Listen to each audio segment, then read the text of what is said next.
ঝাঁঝ লবঙ্গ ফুল। ঠাকুর, কি করে প্রমাণ করব? আমি সব শুনেছি।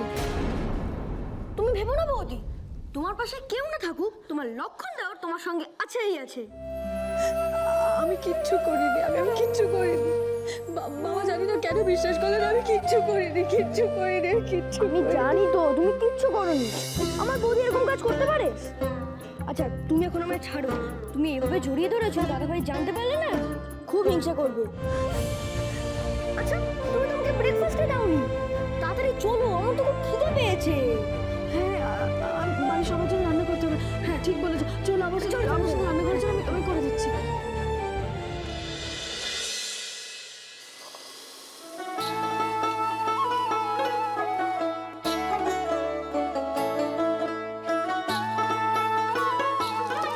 এটা কি করছো? একে বলে বাহারি চাকরি। বাবা কি সুন্দর নাম। আর কি করেছো? আর করেছি ফুলুরি কারি, ওই যে।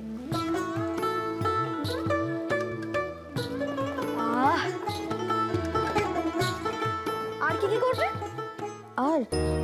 আর তো কিছু করতে পারবো না, আসলে দেরি হয়ে গেল তো।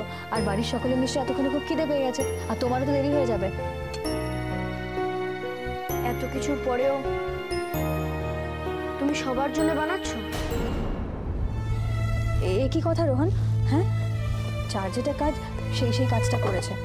আমার যেটা কাজ আমি তাই বলে কি করবো না বলো? তুমি এক কাজ করো, তুমি বলো এটা একটু খেয়ে দেখো তো কেমন হয়েছে। হ্যাঁ। বাবা কি করো? এই দাঁড়ো দাঁড়ো, হাত দিও না, গরম আছে। আমাকে দাও, আমি খাইয়ে দিচ্ছি, দাঁড়াও। হ্যাঁ করো। রোহন,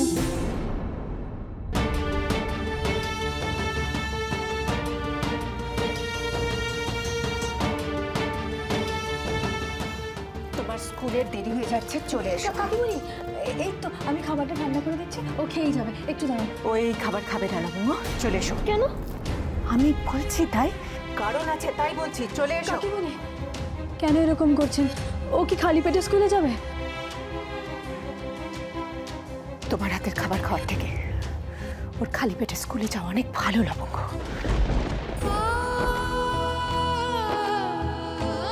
চলে এসো। কাকিমণি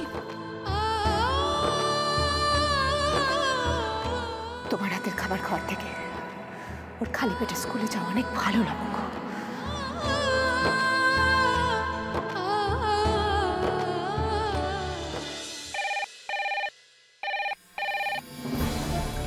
ফোনটা বেজে যাচ্ছে, কারোর খেয়াল নেই, ফোনটা কেউ ধরছেও না।